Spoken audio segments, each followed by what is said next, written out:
Boa tarde, pessoal. Estou aqui mais uma vez com vocês para a nossa aula de hoje. Como vocês sabem, o meu nome é Eliane. Eu sou a professora de ciências de vocês, certo?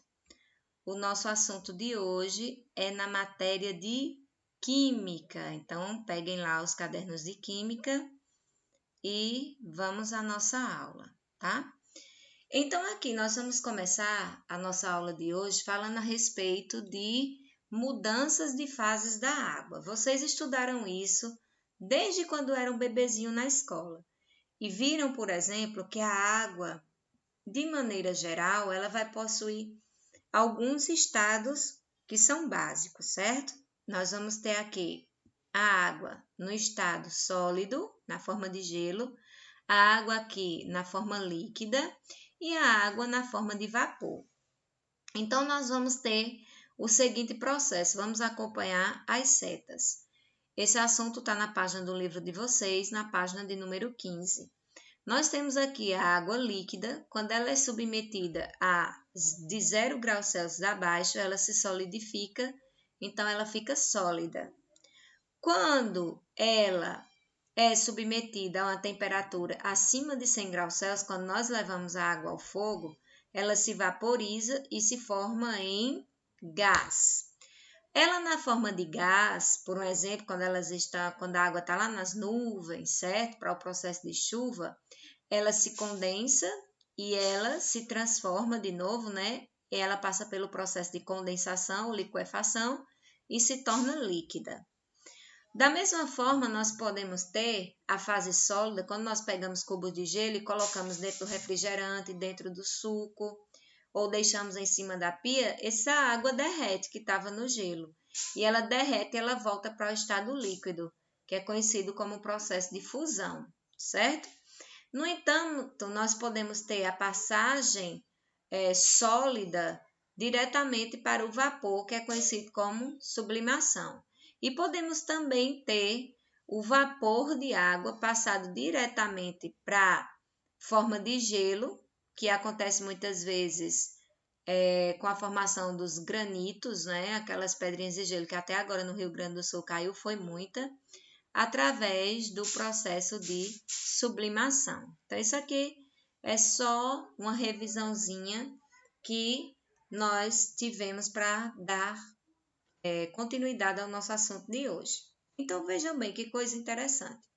Hoje nós vamos tratar com um assunto que é temperatura de fusão, que é conhecido como TF, e temperatura de ebulição, que é conhecido como TE. Então, nós vamos ter TF, temperatura de fusão, e TE, temperatura de ebulição. E o que é o processo de fusão e de ebulição? Olha só. Conforme, vamos acompanhar aqui a leitura do texto do livro de vocês, conforme evidencia os fatos mostrados no item anterior da água, a fusão da água sólida ao nível do mar ocorre a temperatura fixa de 0 graus Celsius. Então, quando ocorre 0 graus Celsius, a água tem a tendência a congelar. Essa é a temperatura de fusão da água, 0 graus Celsius, que ela congela. A ebulição da água também ocorre a uma temperatura constante, que é 100 graus Celsius. Então, quando aumenta a temperatura de 100 graus Celsius, certo? A tendência da água é que ela evapore. A gente está aqui considerando tudo ao nível do mar. Essa é a temperatura, então, de ebulição da água, é de 100 graus Celsius. E todas as substâncias que existem na Terra, que foram catalogadas, têm a sua temperatura de fusão e tem a sua temperatura de ebulição. Tem a sua temperatura para ela se solidificar e tem a temperatura para ela evaporar. Então, aqui, ó, a temperatura de fusão é uma temperatura característica na qual determinada substância sofre fusão, ou seja, ela, durante o aquecimento, se solidifica, certo? Ou durante o resfriamento. A pressão constante é denominada, então, ponto de fusão, certo? quando ela está a temperatura, a uma pressão constante, então é determinado ponto de fusão. A temperatura de ebulição, por outro lado, ela é a TE, né, como nós já falamos, é uma temperatura característica na qual determinada substância sofre ebulição durante o aquecimento ou liquefação durante o resfriamento.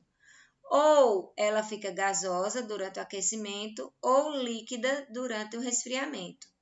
Há uma pressão constante, também conhecida como ponto de ebulição. No aquecimento ou no resfriamento de determinada substância, realizada a pressão constante, a temperatura permanece também constante, enquanto a mudança de fase estiver sendo processada. Então, vamos observar aqui. Essas são as substâncias da tabela periódica. Vocês já estudaram no início do ano a respeito da tabela periódica. E aqui nós temos a temperatura de fusão e de ebulição de algumas substâncias em graus Celsius, porque nós vamos ter outras escalas de temperatura. Isso é o nível do mar, vamos considerar a pressão ao nível do mar. Então, nós vamos ter aqui algumas substâncias, como o tungstênio. Qual é o ponto dele de fusão? Que ele se solidifica, né?